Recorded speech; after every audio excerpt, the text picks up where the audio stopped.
आप सभी भक्तों का हमारे चैनल में स्वागत है। आप सभी भक्तों को जया एकादशी की हार्दिक शुभकामनाएं।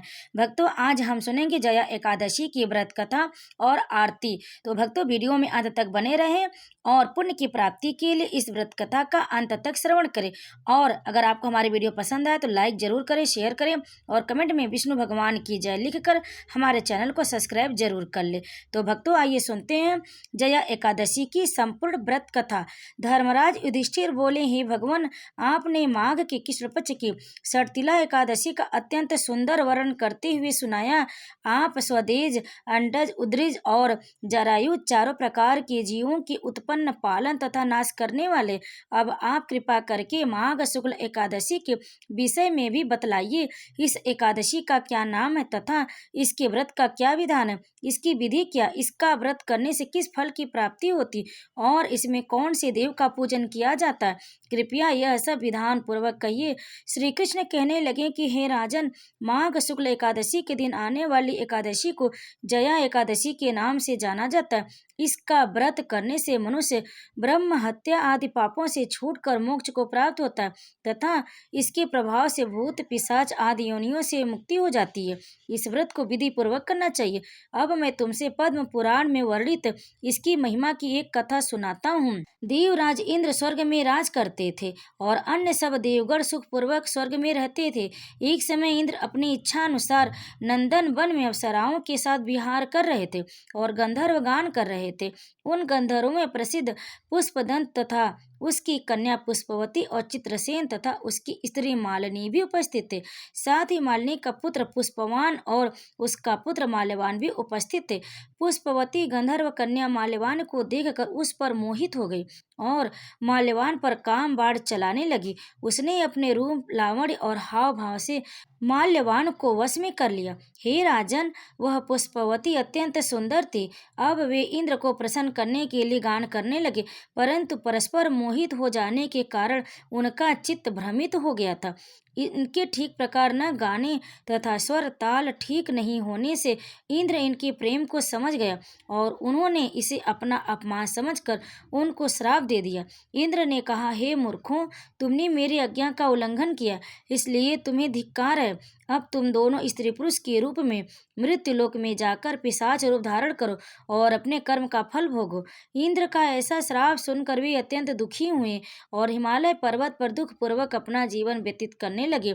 उन्हें गंध, रस तथा स्पर्श आदि का कुछ भी ज्ञान नहीं था। वहां उनको महान दुख मिल रहे थे। उन्हें एक क्षण के लिए भी निद्रा नहीं आती थी। उस जगह अत्यंत शीत था, उससे उनके रोंगटे खड़े रहते और मारे शीत के दांत बजते रहते। एक दिन पिशाच ने अपनी स्त्री से कहा कि पिछले जन्म में हमने ऐसे कौन से पाप किए थे जिससे हमको यह दुखदाई पिशाच योनि प्राप्त हुई। इस पिशाच योनि से तो नरक के दुख सहना ही उत्तम है। अतः हमें अब किसी प्रकार का पाप नहीं करना चाहिए। इस प्रकार विचार करते हुए वे अपने दिन व्यतीत कर रहे थे। देव योग से तभी माघ मास में शुक्ल पक्ष की जया एकादशी आई। उस दिन उन्होंने कुछ भी भोजन नहीं किया एवं अच्छे अच्छे कार्य किए, केवल फल फूल खाकर ही दिन व्यतीत किया और सायंकाल के समय दुखी अवस्था में पीपल के वृक्ष के नीचे बैठ गए। उस समय सूर्य भगवान अस्त हो रहे थे। उस रात को अत्यंत ठंड थी, इस कारण वे दोनों शीत के मारे अति दुखित होकर मृतक के समान आपस में चिपटे हुए पड़े रहे। उस रात्रि को उनको निद्रा भी नहीं आई। जया एकादशी के उपवास और रात्रि के जागरण से दूसरे दिन प्रभात होते ही उनकी पिशाच योनि से उन्हें छुटकारा मिला। अत्यंत सुंदर गंधर्व और अप्सरा की देह धारण कर सुंदर वस्त्र आभूषणों से अलंकृत होकर उन्होंने स्वर्गलोक को प्रस्थान किया। उस समय आकाश में देवता उनकी स्तुति करते हुए पुष्प वर्षा करने लगे। स्वर्गलोक में जाकर दोनों ने देवराज इंद्र को प्रणाम किया। देवराज इंद्र इनको पहले रूप में देखकर अत्यंत आश्चर्यचकित हुए एवं पूछने लगे कि तुमने अपनी यह पिशाच योनि से किस प्रकार छुटकारा पाया, अतः हमें यह सब बतलाइए। माल्यवान बोले, हे देवेंद्र, भगवान विष्णु की कृपा और जया एकादशी के व्रत के प्रभाव से ही हमारी पिशाच देह छूटी है। तब इंद्र बोले कि हे माल्यवान, भगवान की कृपा और एकादशी का व्रत करने से न केवल तुम्हारी पिशाची योनि छूट गई, वरन हम लोगों के भी वंदनीय हो गए, क्योंकि विष्णु और शिव के भक्त हम लोगों के वंदनीय, अतः आप धन्य हैं। अब आप पुष्पवती में जाकर विहार करो।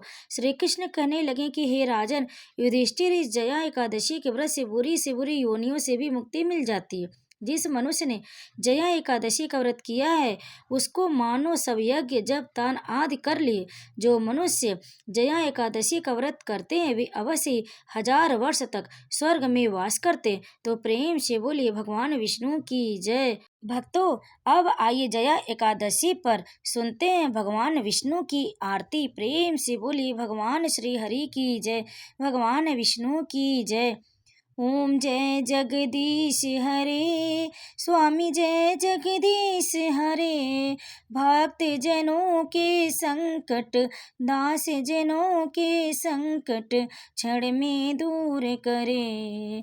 ओम जय जगदीश हरे, जो धावी फल पावे, दुख बिन से मन का, स्वामी दुख बिन से मन का, सुख संपत्ति घर आवे, सुख संपत्ति घर आवे, कष्ट मिटे तन का। ओम जय जगदीश हरे, मात पिता तुम मेरे, शरण गहूँ किसकी, स्वामी शरण गहूँ मैं किसकी, तुम बिन और न दूजा, तुम बिन और न दूजा, आस करूँ मैं जिसकी। ओम जय जगदीश हरे, तुम पूर्ण परमात्मा, तुम अंतर्यामी, स्वामी तुम अंतर्यामी, पार ब्रह्म परमेश्वर, पार ब्रह्म परमेश्वर, तुम सबके स्वामी। ओम जय जगदीश हरे, तुम करुणा के सागर, तुम पालन करता, स्वामी तुम पालन करता, मैं मूरख फल कामी, मैं सेवक तुम स्वामी, कृपा करो भरता। ओम जय जगदीश हरे, तुम हो एक अगोचर, सबके प्राणपति, स्वामी सबके प्राणपति, किस विध मिलूं दया में, किस विध मिलूं दया में, तुमको मैं कुमति। ओम जय जगदीश हरे, दीन बंधु दुख हरता, ठाकुर तुम मेरे, स्वामी रक्षक तुम मेरे, अपने हाथ उठाओ, अपने शरण लगाओ, द्वार पड़ा तेरे।